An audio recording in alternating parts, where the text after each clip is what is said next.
Talking to you, sitting here in America, where I've been living for more than 20 years, to be working for NBC now for 13 years, and to call those kind of events, it's the dream hasn't stopped yet. I'm still living the dream, it's amazing. I'm an Aussie and an American. I'm very proud of my naturalized American citizenship, but I still speak like I'm not from around here, as they say.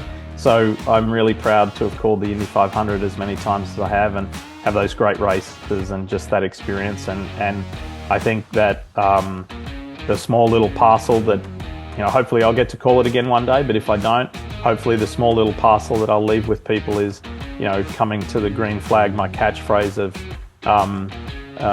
this is, and always will be the greatest spectacle in racing. I think these were the games that made the world fall back in love with the Olympics. I really do. Just for so many, the city, the weather, selfishly from Team USA, the success of Team USA, there were so many positives about it. There's so many great stories.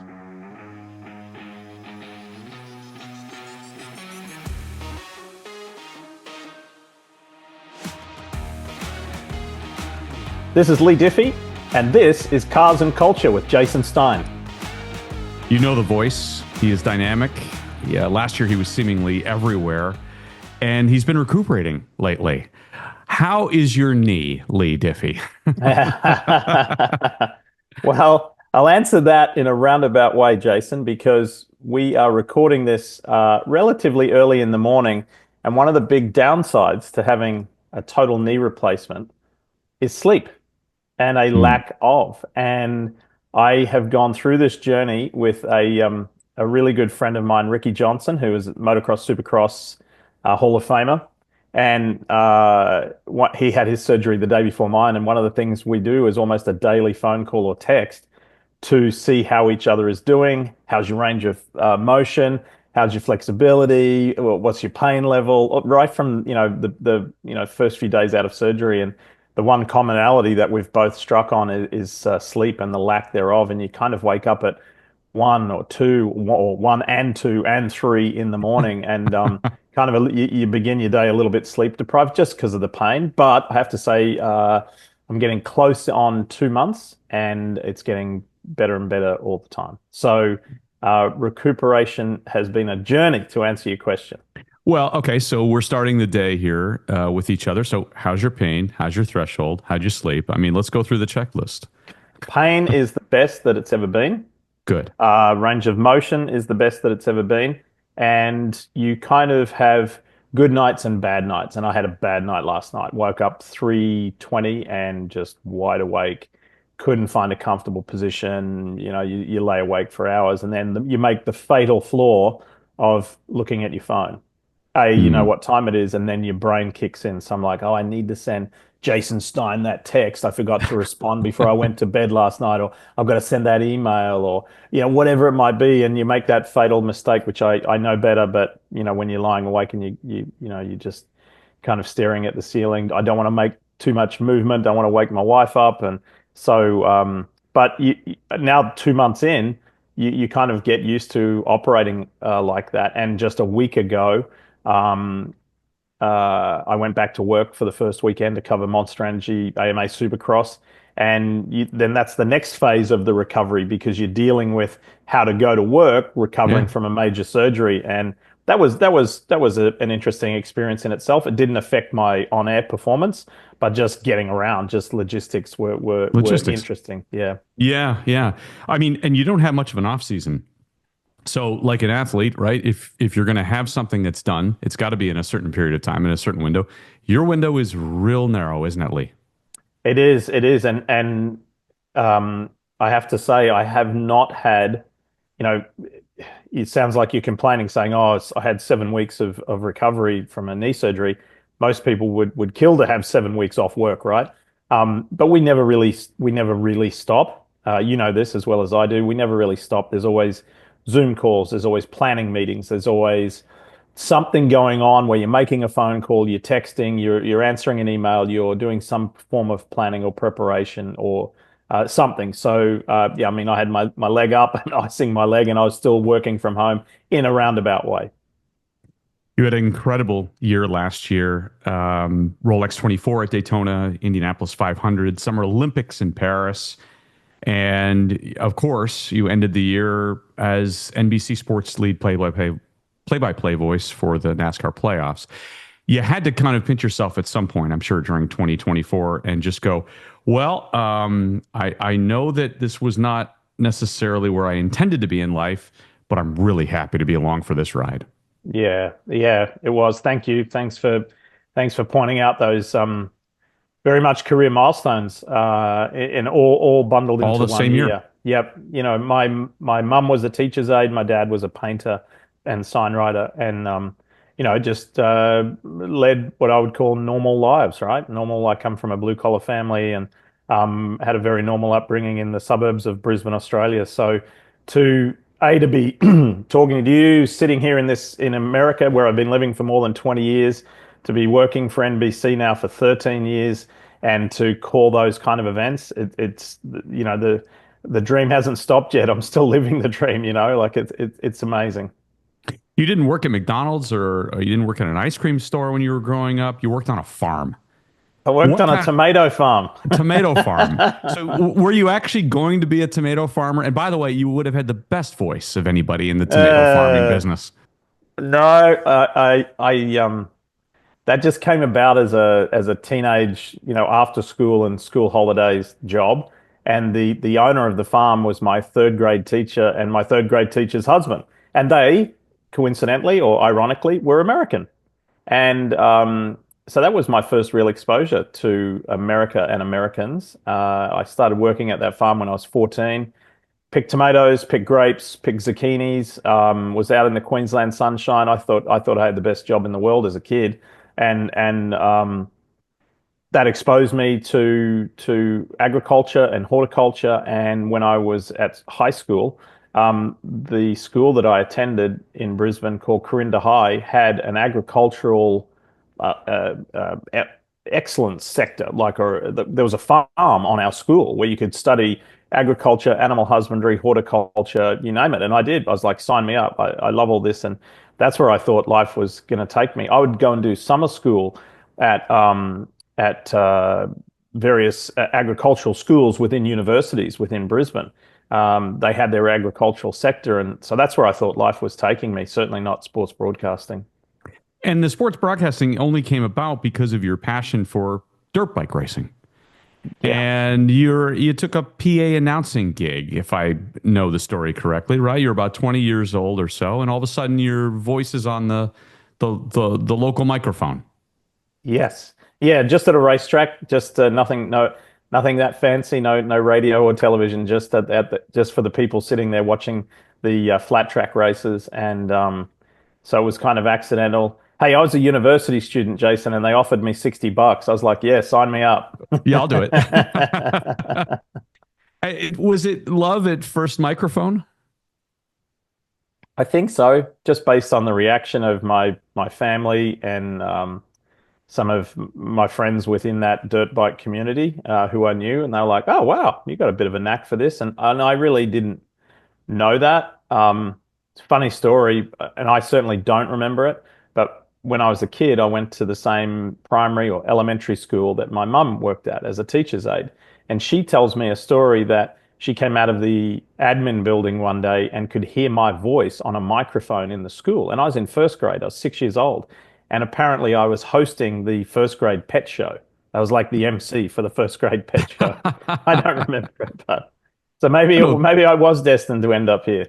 I don't think I don't think I've heard that or read that. So just to continue the trail, you eventually moved yourself into the Australia-based supercars circuit and motorcycle rally racing.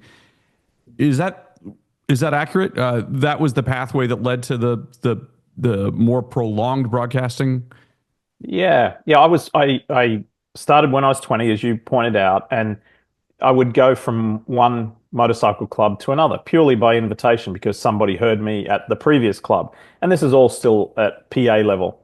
In fact, my second job um, was in the town of Toowoomba in southeast Queensland, which is the home of Will Power. And the Ah, track that I was commentating at was a track called Echo Valley, and that's where Will's dad used to race cars on the dirt, and that's where Will did his very first car race. And his mum used to do the accountancy for the promoter who hired me. So it's this crazy small world wow. story that I didn't know about until decades later. And then just kept doing that, and that grew. Started to go out of the state, my home state of Queensland, started to go into New South Wales. All the while, I'd finished my studies.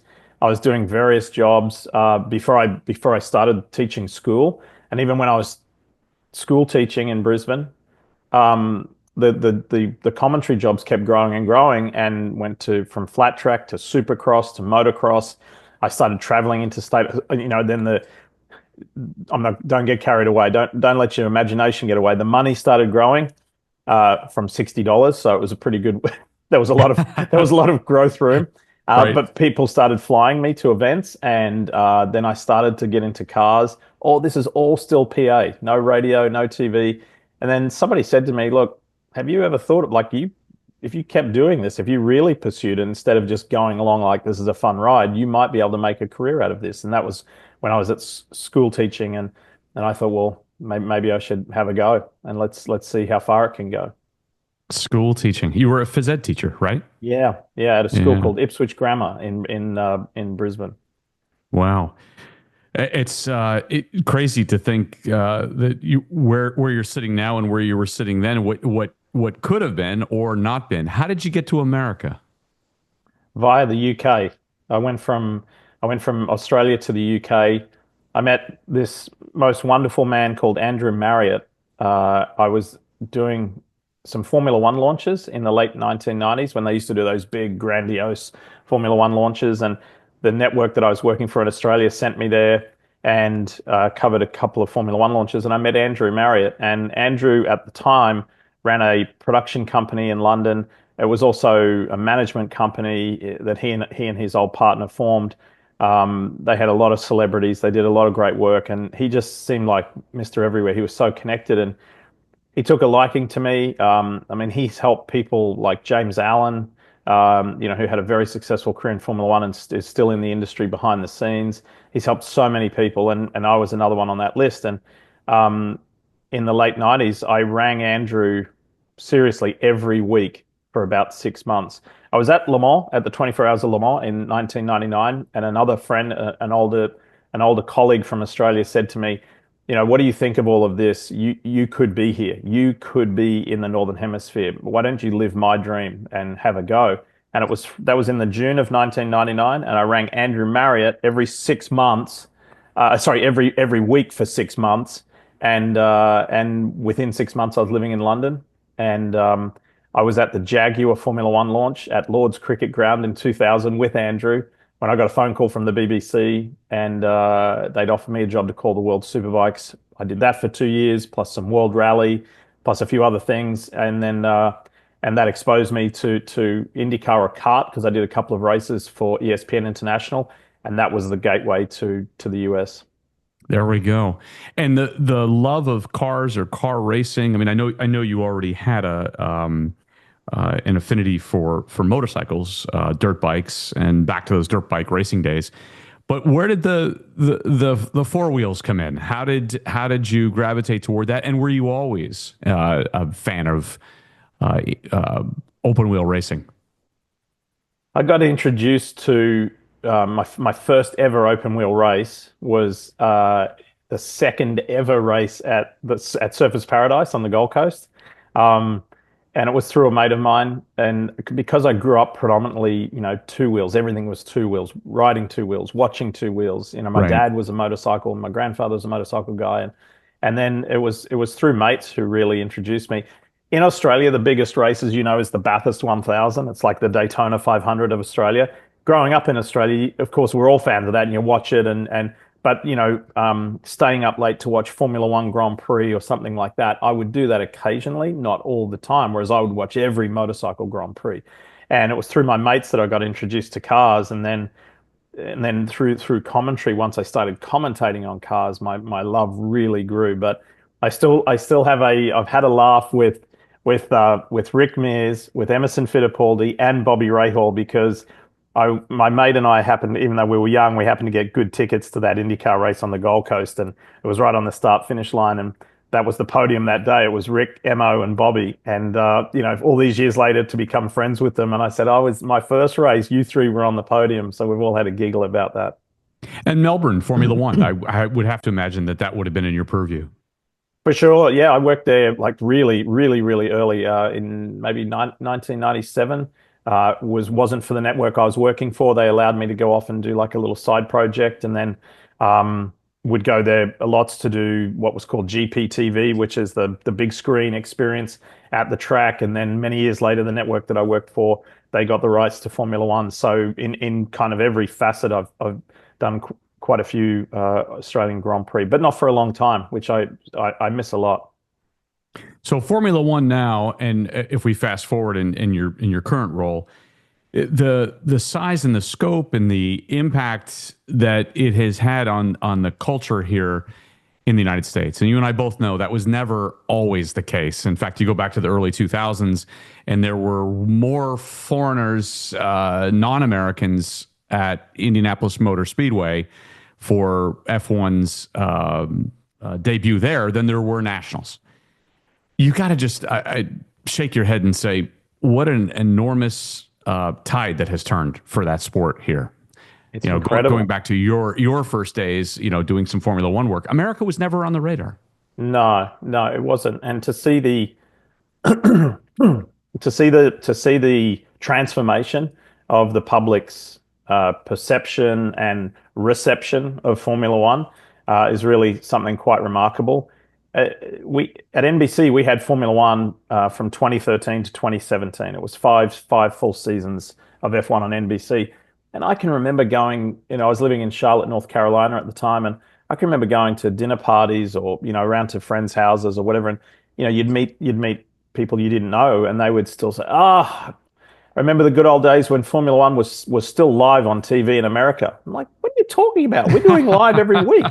You know, it's like you still couldn't break through, and whatever you want to attribute it to, Drive to Survive, or the American ownership, or the corporate involvement in teams and drivers, the growth in or the amount of Grand Prix that we have in Yeah, in the US now, whatever you want to attribute it to.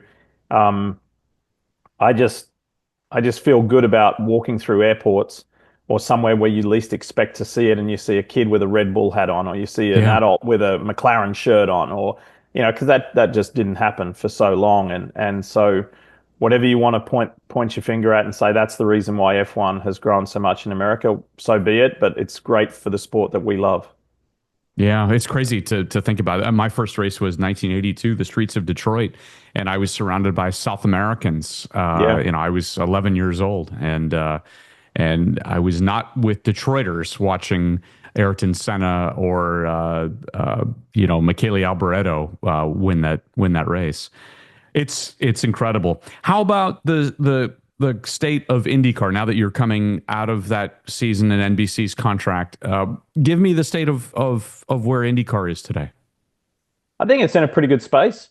The racing is so amazing. It's so much fun, and for the 12 years that I did IndyCar, the best part about going to work each weekend was you legitimately didn't know who was going to win, and that's the greatest asset. Yeah, Keeping the track diversity, um, uh, and just the level of competition. To me, they were the big draws of IndyCar, that you never know who's going to win. You got some really great characters in the sport now. And for the 6 years that we had the Indianapolis 500, we had some amazing moments. Joseph Newgarden going back to back, Elio winning his fourth. There was just some incredible moments. And so I think the sport's in a good space. Um, I wouldn't mind or object to seeing them pushing the boundaries a little bit, and maybe going to some different venues while keeping the important ones in place. I desperately think they need to be in Mexico City while Pato Award's in the field, which yeah. has been a long discussed topic.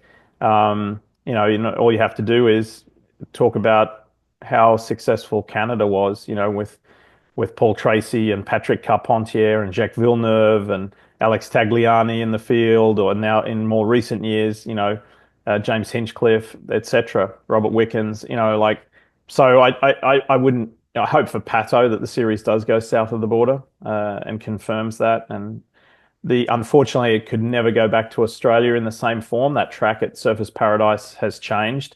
The infrastructure around there has changed, so they'd never be able to race on exactly the same track. But that was one of the most loved races on the venue. And I'm not saying that because that's my home state and home race. But yeah, I wouldn't mind to see them move it around a little bit and maybe change some of the venues. What a thrill it must have been for you to call those six Indy 500s. I mean, I was there early in the, about 20 years ago, 20, 25 years ago was my first race.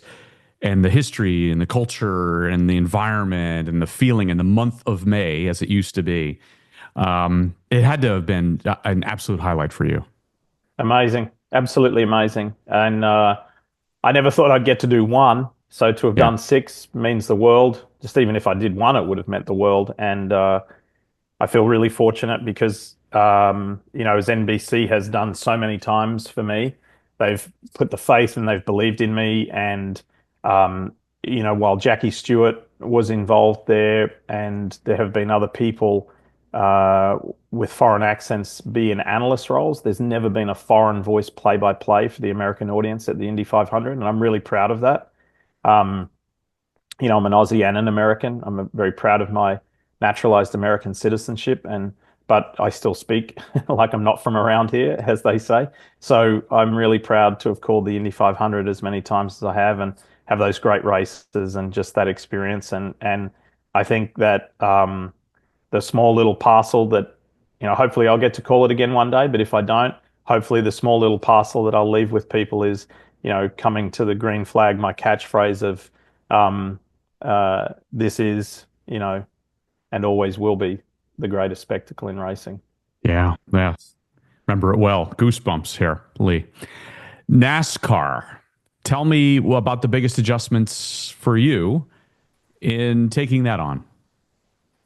It was talk about a surprise. Yeah, right. Never. I didn't have that one on my bingo card.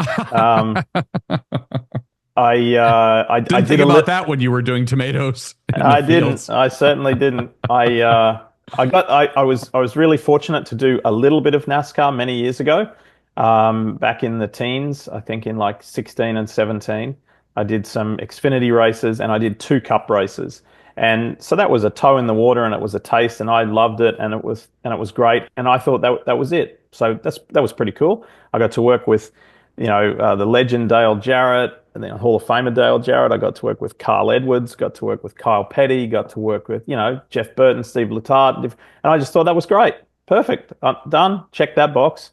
And so 7 years later to come back around and to be asked to do the last 12 races, including the playoffs and the championship finale. And then, now I know that it's part of my schedule this year, and to delve deeper into the NASCAR garage area and get to know so many different people, meet a bunch of fans. It's been probably the most memorable journey of my journey, because it was so unexpected. And you add this wide-eyed, never been here before type of, energy to the broadcast that you do, because in some cases maybe you've never been to Martinsville or maybe you've never Yep. been to Darlington, right? And I Yeah. know that your booth mates, I've read that they really appreciate that about you as well, because many they have been there many times, and now all of a sudden, boom, you're in that environment for the first time. That's got to be satisfying for you as well as them. Yeah, very much so. And I wanted to, nobody told me to do it. It was just, maybe it's a product of the way that I was raised. I didn't want to BS the viewers or anybody, like, by saying, okay, I've been in this industry for over 25 years, but I can't know it all, and I can't have been everywhere, because nobody has, right? So there's Right. no harm in putting up your hand to say, I've never been to Talladega. I've never been to Martinsville. And wow, this is fantastic. Let me try one of those Martinsville hot dogs. Or, Right. just, I can't have been everywhere. And I've been fortunate to have been to so many of the famous tracks in the world, but I haven't been to all of them, and nor has anybody. And so I wanted to let the viewers know this is my first time. Come along for the ride with me, and I'm going to share with you what I see. And we would go around the track with Jeff Burton every Saturday morning in the pace car, and just being around Jeff and Steve, I just soak so much up. I'm a sponge and just listen to what they have to say. But I would make observational comments, and they would get a real kick out of it because they're like, we've been here so many times and for so many years, we've forgotten about that, But I Right. would say whatever silly thing it was, I would say, and they'd be like, hey man, that's pretty cool that you recognize that. What's the biggest adjustment you've had to make as a NASCAR broadcaster versus IndyCar or Formula One or Supercross? Well, I haven't adjusted my style. I still call the race as I would call any race. It's just learning. Even though I've been a NASCAR fan for a long time, and as I mentioned, worked in it briefly, I think it's learning the nuances of the track and the sport to a greater depth. So I haven't changed anything the way I do. I've just had to really dig even deeper on my homework and preparation, and there's still a bunch of people in that garage area that I didn't get to meet in 12 weeks that it's on my to-do list for this year that I just want to, because that's one of the things that I put so much value in is the personal connection, and to be able to text somebody at any time, and you build that trust, and they will give you an answer, say this is off the record, this is on the record, you can use this on the broadcast, you can't, but just to build up all of those personal relationships that I do have in the other sports that I cover. And sometimes you don't always get up close to athletes in everything because just circumstances. I know you've had Gabby Thomas on this show, and athletes of her level, they're so busy that they can't talk to every member of the media all the time. So when I do Right. track and field and I sit beside Olympic legends like Sonia Richards-Ross and Addo Bolden and Kara Goucher, etc., they have better access to athletes like Gabby than I do. So you have to, again, you morph your preparation in other ways. So I would just say that I just had to be a little more flexible in my preparation and preparing in a different way. And two, it's near on 40 cars every week, 37, 38 cars, sometimes 40 cars. You had to be ready for a bigger swath. Now, for me doing IMSA, 40 cars isn't a problem, right? Because IMSA, at the Rolex 24, we've got 61 cars. But for say something like IndyCar or Formula One, when you got half that number, that's your preparation's just a little bit different. Describe, if you could, being in the broadcast booth for something like a Rolex 24 or Le Mans. Le Mans is its own thing. I had the good fortune of being there a couple of years ago for the 100th race. It is magical in its own way as well. How is it from a broadcasting standpoint? How are those two endurance races? How do you handle them? In many ways very similar to a driver Yeah. I can't even say the team, because the team the team members, they've got to grind the whole way through. We get a little bit more of a cushy ride where we don't have to. We have a rotational team system ourselves. So for instance, at the Rolex 24, it'll be myself, Calvin Fish, Townsend Bell. Even though Townsend's driving, Townsend will start the broadcast with us, and then we tag team with Brian Till, Dave Burns, other people, James Hinchcliffe, who's also driving. James will be on a rotational Mhm. basis. So we have teams of people. So you might see us for 2 hours, 2.5, 3 hours, and then you'll see another group for another 2 hours. Then we'll come back on for another three. So we get that tag team. But to be in the booth on those events, on those grand events, to me, there's nothing else like it. So the excitement and the anticipation and the just the spirit of the occasion that the fans have, that passion that they have sitting in the stands or wherever they're sitting, we have exactly the same in the booth. And it's incumbent upon us to deliver that passion and that enthusiasm and that storytelling through the broadcast. You've mentioned a couple of times your experience in the Olympics, and I want to get to that because you had said or you had referenced Gabby being on this program, Ezra Freck was on this program, Paralympic athlete. Doing the Paris Games, I mean, I don't know that there's, as a broadcaster, as a journalist, member of the media, that there's probably a bigger stage, one that you couldn't be more proud to be a part of. What was it like for you? And I know that you've done a couple, but what was this past iteration like for you? It was by far the best Olympics I've ever done, simply because of just the spirit and the mood of the people. I that was my sixth Olympics, and all of the preceding ones, there was some kind of little point to worry about. When my first one was in Sochi in Russia, and there was security threats, and there was, Yep. it was the most expensive games ever. And then we went to Rio, and it was the Zika virus and the dirty water, and they had to be cleaned up, and all various things. And then you know, um, Pyeongchang, there was the threat from North Korea, or the perceived threat from North Korea, and Tokyo, we had to wait an extra year. Yep. Beijing, COVID. Hmm. COVID, and then Beijing. Um, there just didn't seem to be much of a buzz about it, and we didn't go. The majority of us didn't Mm. go. We called it from our headquarters in Stamford, Connecticut. Mike Tirico went for the opening ceremonies, then Mike came back because he had to get ready for Super Bowl, and there wasn't just that Olympic spirit. So Paris was for me, like a massive leap on anything else that I had covered. And it's not that the others weren't enjoyable; they're just nothing held a candle to Paris. Paris being one of the most visited cities in the world, just such a special city in its own right. And then they had the infrastructure was amazing to have the venues that they did with the Eiffel Tower in the background, all of the studios from the different broadcasters from around the world with the Eiffel Tower lit up.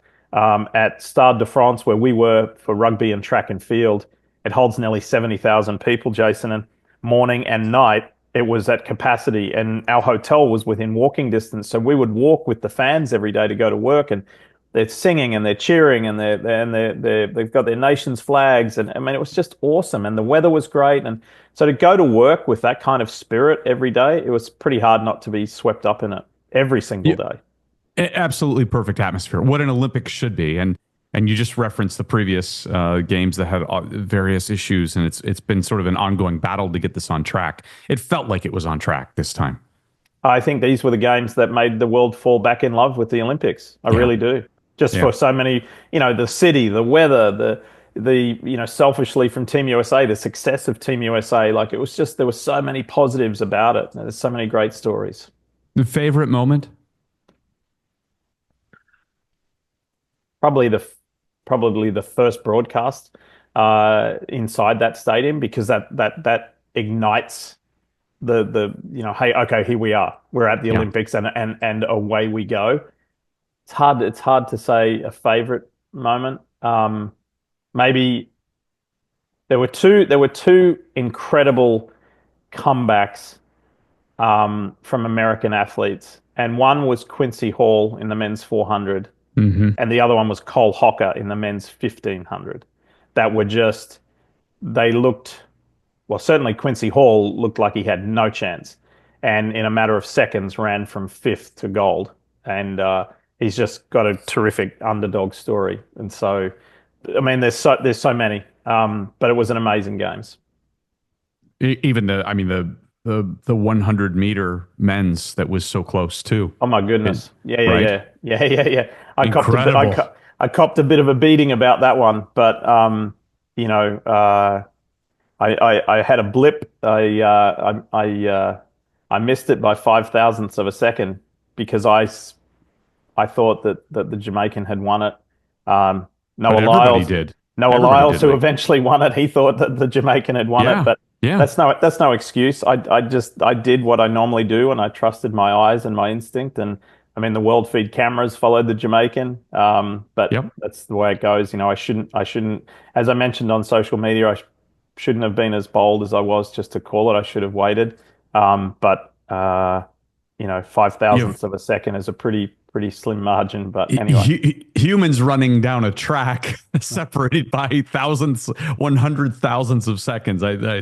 You already be excused. One of the great quotes I saw, somebody from the AP said from one of your 2018 Winter Games, "We're convinced NBC's Leigh Diffey can narrate a Monday morning commute to work and make it sound thrilling and history making." How, beautiful quote.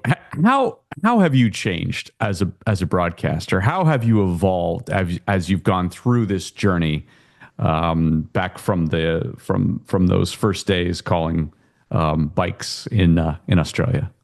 I think I've learnt, Jason, to be a better storyteller and the value of good storytelling. I have two teenage sons. My wife and I have two teenage sons, and I think I drive them crazy about telling them about storytelling. Like if they start telling a story, I'm like, whoa, whoa, whoa, whoa, whoa, whoa.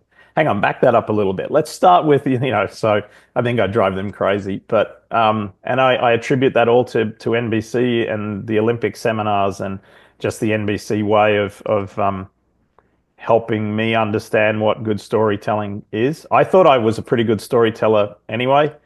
As an Aussie, you have to be a good storyteller to survive. um, and and I thought I was pretty good at telling stories anyway. But just to dissect what's happening in a live moment and loop back in any important parts of somebody's story or a team's story, or and then add to that what the gravitas of the moment is. Joseph Newgarden winning his first Indy 500. It took Yeah. him 12 tries, and then he goes back to back. Elio Castro Neves winning four Indy 500s and being part of that exclusive four-time club. Um, and when all four of them were still alive, which is so special. And, you got to remember, come back around and loop back around those key moments. And it could be in track and field, it could be in supercross, it could be anything that I work on. IMSA is a hotbed of stories because you have so many diverse people in a sports car field. You have these professional drivers from all over the world, from the United States and all over the world, and then you have the most eclectic mix of successful businessmen and women, and you blend them together, and it's amazing stories to be told. So yeah, I think that's it in a nutshell. Is NBC over the years has just, I don't want to say drilled into us, but reminded all of us how to be a good storyteller. And I've watched it happen with colleagues who have come along after me that are maybe younger than me or less experienced in TV, and I've watched them take that journey as well and watch their storytelling evolve. And it's a really it's I feel like I've gone to school again. The network has placed you in a dizzying blend of sports through the years: luge, bobsled, track, rugby, stock car racing. Sam Flood, NBC Sports executive producer, president of production, has really been in your corner, hasn't he? He has.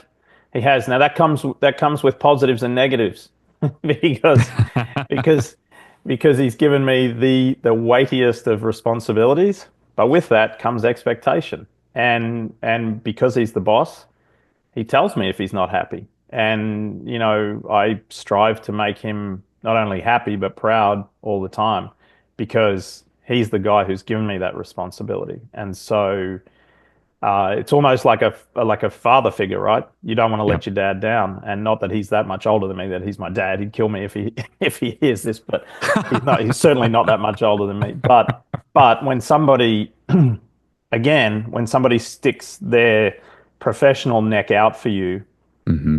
I wouldn't be at the network if it wasn't for him. First and foremost, at the beginning, at the end of my Speed Channel tenure, there was a moment where they were inquiring as to my availability, and I wasn't available because I was still under contract with Speed Channel / Fox. And Sam told me, "You call me every 3 months for the duration of your contract." And I did. And he answered the phone. And at the duration of that existing contract, I went over to NBC to do Formula One and IndyCar. So, man of his word, and I wouldn't be there without him. And then he's stuck his neck out time and again for me on things like the Olympics and then track and field specifically. He used to be the Olympic track and field producer Formula One, IndyCar, and especially NASCAR. And so time and again, he's shown belief in me, and I don't want to let him down. I don't ever want to let him down. And so he's so busy that doesn't have time to mince words. So he tells me straight up how he's feeling or how I've done. And if he's happy, he's happy, and if he's not happy, he's not happy. Hmm. So Hmm. you always know where you stand. What do you want to do next? Is there anything that you mentioned Tarico's name a minute ago? Do you want to do football? Do you want to do ice hockey? Do you want to do anything else? Will you say yes to anything that they say? No, no, I can't. I mean, I, because I didn't grow up here. As much as I love football, it's not intrinsic. I didn't grow up with it. I could go and call Australian rules football, but I couldn't call NFL. And I don't think, I think NASCAR is probably as far as it can stretch. The way that I speak and having a true American sport. But that's based on my background, my extensive background in motorsport. Rugby, I grew up with rugby, so that one's an easy one there. I don't know. I think just going away from the motorsport side of things, I think I could take a shot at speed skating. Hmm. Something like that. You mentioned Sam Flood before. The thing that Sam did when I joined the network is he said, "Listen, you call races. It doesn't mean you have to call motor races. So we're going to throw a bunch of things at you and let's see what sticks."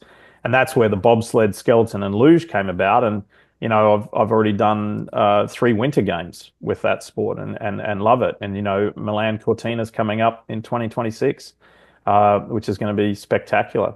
So much history in that region with bobsled and stuff. So yeah, I'm not sure. That's a great question. I don't sit around and plot and say, this is what I'd love to do next. It's kind of been a situation of quite often where NBC says, hey, this is what we'd like you to do. In the past, in my past, I've commentated golf and I love playing golf. But again, I've been out of that for so long, and that sometimes I think that if you go into something new, it's not fair to those to my colleagues or to other people who are the incumbents who have been there for so long. So it's very difficult when you jump in. There's always been smooth transitions for me, even if it's something as different or as stark as NASCAR. It's still motor racing, and I have my whole life invested in motor racing. So if I was just to jump into something totally different, I remember doing track and field, one of my first big track and field meets, and there was a lady who was an official, an older lady, and she came up and told me she didn't mind telling me in a restaurant exactly what she thought of my commentary and its deficiencies. And about 2 years later, I saw her in the same restaurant, and she said, "Do you remember me?" And I said, "Yes, ma'am, I do." And she said, "Well, I just wanted to say you've come a long way and you've really improved." I was like, "Oh, thanks." Final thing, we are on the eve of another NASCAR season. It's amazing. It's it's hard to believe that their off season is so short. Gives one just enough time to get their knee healed. But what are you looking forward to as you head into this next round? I'm looking forward to where NASCAR is at because I think it's on a really good upward trajectory. Um, I hear what people say, that the sport doesn't have any more the Jeff Gordons or the Tony Stewarts or the Kevin Harvicks now, and where are the stars? But there's a bunch of young stars there that are really Hmm. good, that are really, really good, and I love just the 12 weeks that I got to do it last year. I love telling their stories. And, Christopher Bell came up short last year. How's he going to respond? He was bounced out of the playoffs in controversial circumstances. So how's he going to respond? What's the magical Kyle Larson going to do? Is there a win left in Kyle Busch? Who's now a proud racing dad? Is there life left in Kyle? What Brad Keselowski's done for the Roush Fenway, now RFK, Roush Fenway Keselowski organization, what he's done there, he's breathed new life into it. I just think there's a lot going on, and there's a lot to look forward to. And And meanwhile, Joey Logano just keeps kind of like ambling along and adding more championships to his incredible resume. So it doesn't matter. There's so many great guys and teams. I don't want to just highlight those that I have because there's so many other wonderful stories. So I've got to wait a little bit. I've got to wait until August till the NBC portion, Jason. So I'll be watching as a fan eagerly throughout the year and waiting to get back to the track. Well, it just bears repeating. He could narrate a Monday morning commute to work and make it sound thrilling and history-making. He's made this show thrilling. Leigh, thank you so much for being on the program. You are a part of cars and culture and so many other things, and just happy to see your success. Great. Thanks. Lovely to be on and really enjoyed the chat. Thank you, Leigh.